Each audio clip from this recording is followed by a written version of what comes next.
నమస్తే welcome to BCN news నేను విజయలక్ష్మి ముందుగా ముఖ్యాంశాలు అనకాపల్లి జిల్లా అధికారులతో హోంశాఖ మంత్రి అనిత సమీక్ష ఎవరైనా అలసత్వం వహిస్తే ఉపేక్షించేది లేదని హెచ్చరిక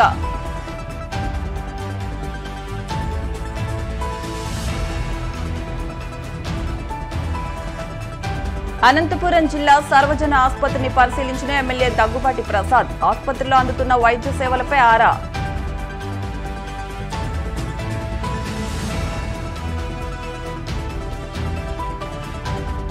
కాకినాడ జిల్లా ఫిషింగ్ హార్బర్ పేటలో మహిళా దారుణ హత్య భర్తే హంతకుడని పోలీసుల అనుమానం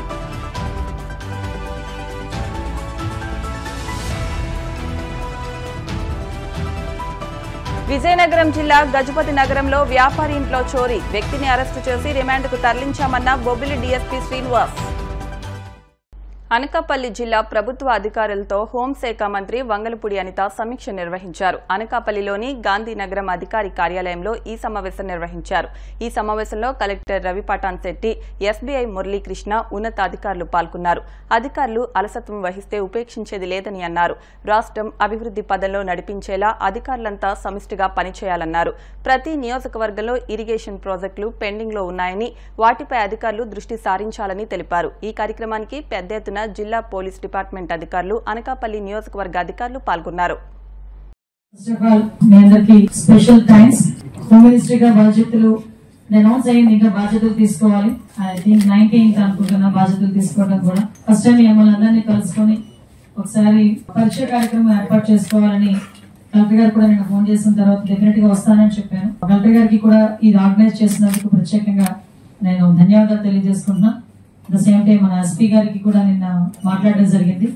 ఒకసారి అఫీషియల్స్ అందరినీ పోలీస్ డిపార్ట్మెంట్ వాళ్ళందరూ కూడా వస్తారండి అంటే డెఫినెట్ గా నేను వాళ్ళతో ఒక మంచి ఫ్రెండ్లీ వాతావరణంలో ఒక మంచి కమ్యూనికేషన్ గ్యాప్ లేకుండా అడ్మినిస్ట్రేషన్ అనేది ముందుకు వెళ్ళాలి అనే ఉద్దేశంతో మిమ్మల్ని అందరినీ కూడా ముందుగా పరిచయ కార్యక్రమం ఏర్పాటు చేసుకోవాలి. నా ఫెలిసిటేషన్ అని పక్కన పెట్టండి, ఇదైతే నేను పరిచయ కార్యక్రమం కింద అనుకుంటున్నా. పరిచయ వేదికగా దీన్ని మార్చుకుందాం మనం. ఎందుకంటే అన్ని డిపార్ట్మెంట్స్ వాళ్ళు అనకాపల్లి సెపరేట్ గా మనకి డిస్ట్రిక్ట్ అయిన తర్వాత మీరు చాలా ప్రాబ్లమ్స్ ఫేస్ చేస్తున్నారు అఫీషియల్స్ అందరూ కూడా. ఎందుకంటే వైజాగ్ లో ఇప్పటి వరకు దానికి ఇన్ఫ్రాస్ట్రక్చర్ గానీ అక్కడ ఉన్న ఫెసిలిటీస్ అవన్నీ కూడా వేరు. బట్ ఆల్ ఆఫ్ సడన్ మీరు ఏదో అంటారు కదా, పెట్టి పట్టుకొని బయటకు వచ్చినట్టుగా రావడం జరిగింది. డిపార్ట్మెంట్స్ అందరూ కూడా చాలా మందికి ఇప్పటికీ కూడా బిల్డింగ్స్ లేవు. బిల్డింగ్స్ కూడా ఈవెన్ కలెక్టరేట్ కూడా మనకి ఒక లాస్ట్ ఒక వేరే బిల్డింగ్ లో మనం అక్కడ ఉండటం, ఎస్పీ ఆఫీస్ ఇప్పటికీ కూడా మనకి సరిగా లేకపోవటం, అట్ ద సేమ్ టైం మిగతా అఫీషియల్స్ కి కూడా బిల్డింగ్స్ ఏమీ లేవు. బట్ మీరందరూ కూడా ఎక్కడ కూడా ఇబ్బంది పడకుండా, ఒకవేళ ఇబ్బంది పడినప్పటికీ కూడా మీరందరూ కూడా వర్క్ చేస్తున్నారు. చాలా సంతోషం.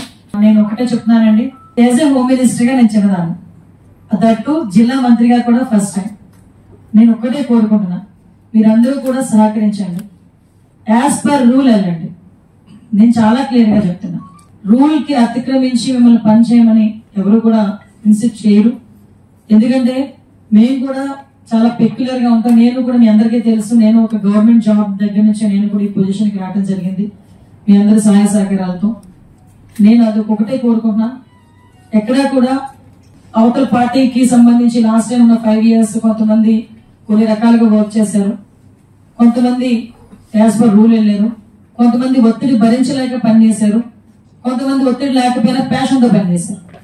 నేను ఈ విషయం ఇలా మాట్లాడుతున్నాను వేరేలా అనుకోవద్దు. నేను ఎందుకు చెప్తున్నానంటే, నేను లాస్ట్ 5 years కూడా అంటే బిఫోర్ 2014 to 19 కూడా నేను చూశాను, అతి దగ్గరగా చూశాను. నేను లెజిస్లేటివ్ కమిటీ చైర్మన్ గా కూడా నేను చాలా జిల్లాలు తిరిగాను. చాలా జిల్లాల్లో అఫీషియల్స్ అందరితో కూడా నేను ఇంటరాక్ట్ అయ్యాను. అందువల్ల కొంత ఎంత మేరకు అడ్మినిస్ట్రేషన్ మీద నాకు గ్రిప్ ఉంది. ఆ ఒక్క దాని మీదే, ఆ ఒక్క బేస్ మీదే చెప్తున్నాను. ఇది ఏంటంటే అందరూ కలిసి పని చేసుకుందాం, ఇబ్బందులు ఏం పడొద్దు, ఎక్కడ కూడా ఇబ్బంది రాకుండా చూసుకోవాలి.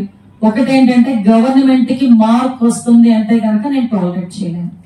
ఆ ఒక్క విషయంలో మీరు నన్ను మాత్రం యాక్సెప్ట్ చేయాలి. గవర్నమెంట్ కి ఎటువంటి చెడ్డ పేరు రాకుండా మన పని మనం చేసుకున్నంత వరకు ఎవరికి ఇబ్బంది ఉండదు. ఆ విషయంలో మీరందరూ కూడా నన్ను యాక్సెప్ట్ చేస్తారని, నాతో కలిసి పని చేసుకుందామని అందరూ ఒకటే. ఇక్కడ నేను ఏదో మినిస్టర్ అయినా అవన్నీ కాదు, నాతో పాటు పనిచేసిన ఇక్కడ చాలా మంది ఉన్నారు. అందరితో కలిసి పని చేసుకుందాం. మా డిపార్ట్మెంట్ వాళ్ళైతే వాళ్ళందరికీ నాకు సోదరు లాంటి దాన్ని. ఈ మాట చెప్పొచ్చో చెప్పకూడదో తెలియదు కానీ చాలా మంది డిపార్ట్మెంట్ లో ఎస్ఐలు, సిఐలు ఈ రోజుకి కూడా నన్ను అక్కనే పిలుస్తారు. అంత మంచి ర్యాప్ మెయింటైన్ చేసుకున్నాం. ఇన్ ఫ్యూచర్ లో యాజ్ ఎ మినిస్టర్ గా కూడా ఉండాలని మనస్ఫూర్తిగా కోరుకుంటున్నా. మీరందరూ కూడా మళ్ళా ఒకసారి మనం పరీక్ష కార్యక్రమం అయిపోయిన తర్వాత మనందరం కూడా ఒకసారి రివ్యూ పెట్టుకునేటప్పుడు అందరం కూడా డీటెయిల్ గా వెళ్ళొచ్చు, క్లియర్గా డీటెయిల్ గా వెళ్ళొచ్చు. అనంతపురం జిల్లా సర్వజన ఆసుపత్రిని ఎమ్మెల్యే దగ్గుపాటి ప్రసాద్ ఆకస్మికంగా తనిఖీ చేశారు. ఎంపీ అంబికా లక్ష్మీనారాయణతో కలిసి ఆసుపత్రిలోని గైనిక్ వార్డును పరిశీలించారు. వైద్య సేవలు అందుతున్న తీరును రోగుల బంధువులను అడిగి తెలుసుకున్నారు. ఈ సందర్భంగా ఎంపీ, ఎమ్మెల్యే మాట్లాడుతూ ప్రజలకు సరైన వైద్య సేవలు అందించాలని ఆసుపత్రి సూపరింటెండెంట్ కు ఆదేశించారు. అలాగే ఆసుపత్రి పరిసరాలను శుభ్రంగా ఉంచాలని సూచించారు. ప్రభుత్వ ఆసుపత్రిని సందర్శించడం జరిగింది. ఇక్కడ ఉన్నటువంటి పరిస్థితులు దాదాపుగా 570 బెడ్ల ఆసుపత్రిగా నమోదైనటువంటి ఆసుపత్రిలో రోజు 1200 బెడ్ల పైసలకు ఇక్కడ పేషెంట్లు రాబోతున్నారు అందరూ కూడా. అదేవిధంగా ఇన్ పేషెంట్లు దాదాపు ప్రతిరోజు 2000 మంది ఇక్కడ చికిత్స కోసం వస్తున్నారు. కాబట్టి ఇక్కడ ఉన్నటువంటి పరిస్థితులన్నీ ఒకసారి తీసుకొని ఇక్కడ ఇంకా అడిషనల్గా నిర్మాణాలు కొన్ని కావాల్సి వస్తుంది. ఇంకా బ్లాక్స్ కూడా పెంచాల్సి వస్తుంది. డాక్టర్లు కొంతమేరకు ఇంకా అవసరం ఉంది. కాబట్టి వాటి వివరాలు సేకరించి మంత్రి దృష్టి తీసుకెళ్లి అనంతపురం ప్రభుత్వ ఆసుపత్రిని ఒక కార్పొరేట్ స్థాయిలో మంచి ఆసుపత్రిగా తయారు చేయడం కోసం ఎటువంటి సూచనలు సలహాలు తీసుకోవాలని చెప్పేసి ఇక్కడ హాస్పిటల్ రావడం జరిగింది. పేషెంట్లతో కూడా మాట్లాడడం జరిగింది. గతంలో తెలుగుదేశం పార్టీ ప్రభుత్వం హయాంలో ఇక్కడ ఎవరైతే బాధితులు ఉన్నారో వాళ్ళు డెలివరీ అయిన తర్వాత కిట్లు ఇచ్చేవాళ్ళం. మేమందరూ కూడా కిట్లతో పాటు వాళ్ళకి డబ్బులు కూడా ఇచ్చి క్షేమంగా ఇంటికి తీసుకోవడానికి తల్లి బిడ్డ యాక్సెస్ ద్వారా వాళ్ళకి డెలివరీ అయిన తర్వాత తీసుకుపోయి వదిలిపెట్టేవాళ్ళము.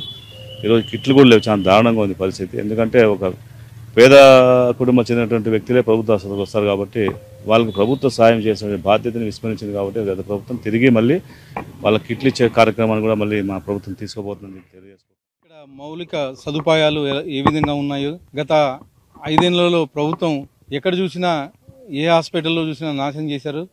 ఇక్కడ ఇంకా మేము మెరుగైన వైద్య సేవలు అందించడానికి ఇక్కడ ఏమేమి సదుపాయాలు కావాలని చెప్పేసి ఇక్కడ సూపరింటెండెంట్ గారిని కలిసి అడగడం జరిగింది.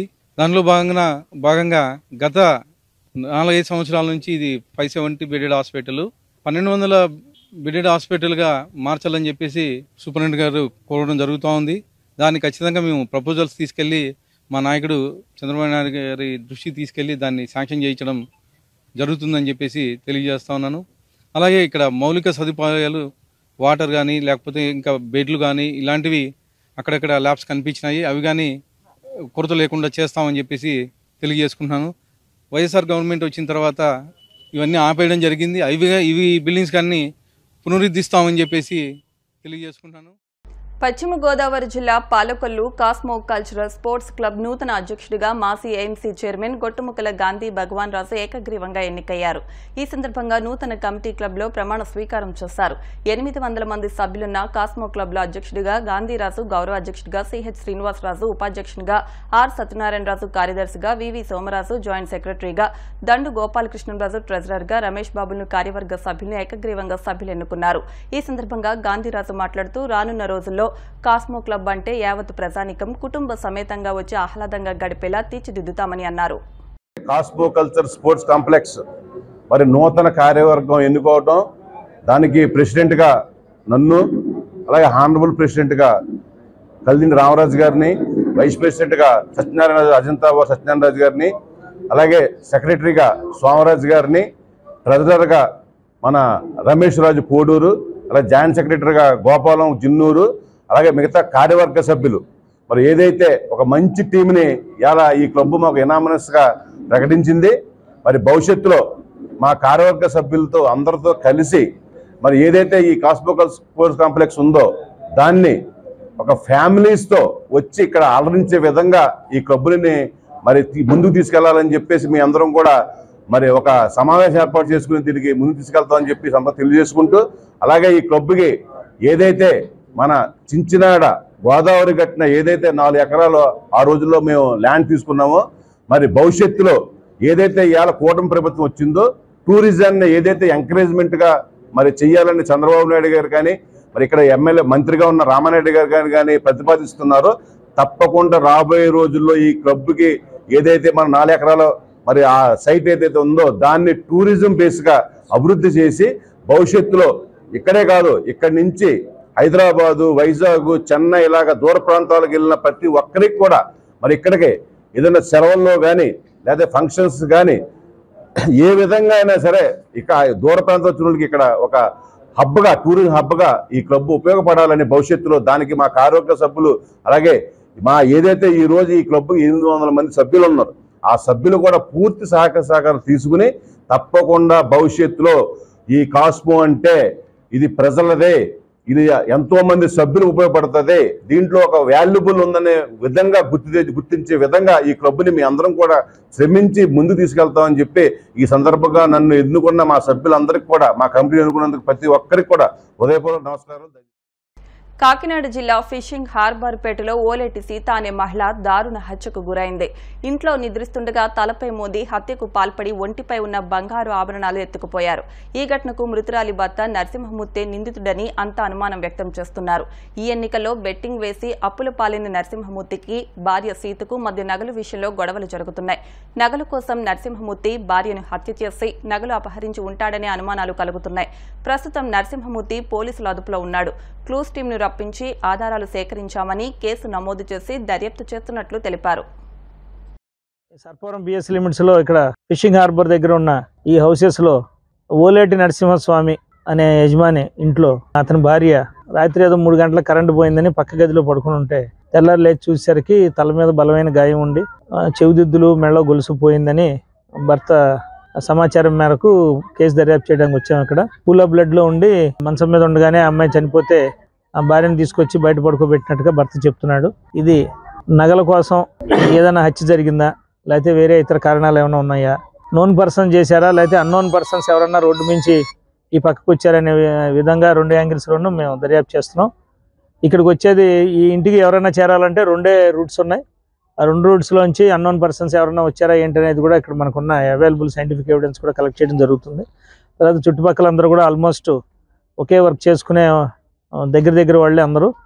సో దాని మీద వీళ్ళందరినీ విచారించి అసలు ఇక్కడ కొత్త వ్యక్తులు వచ్చారా లేకపోతే నోన్ పర్సన్స్ ద్వారానే ఇది జరిగిందా ఏంటనేది దర్యాప్తు చేస్తున్నాం. ఇది మర్డర్ కేసు కిందే కేసు రిజిస్టర్ చేసి దర్యాప్తు. అందుకనే నేను మీకు క్లియర్గా వీటన్నిటికీ ఒకే సమాధానంలో చెప్పాను. ఇది బయట వ్యక్తుల ప్రమేయం ఉందా లేకపోతే అంతర్గతంగా ఏమైనా ఇబ్బందులు ఉన్నాయా అనే విషయాలని మేము కూలంకషంగా చేశాక మళ్ళీ నెక్స్ట్ ఫేజ్లో నేను మీకు ఇంటిమేట్ చేస్తాను. ఇప్పుడు కాసేపు ప్రకటనలు.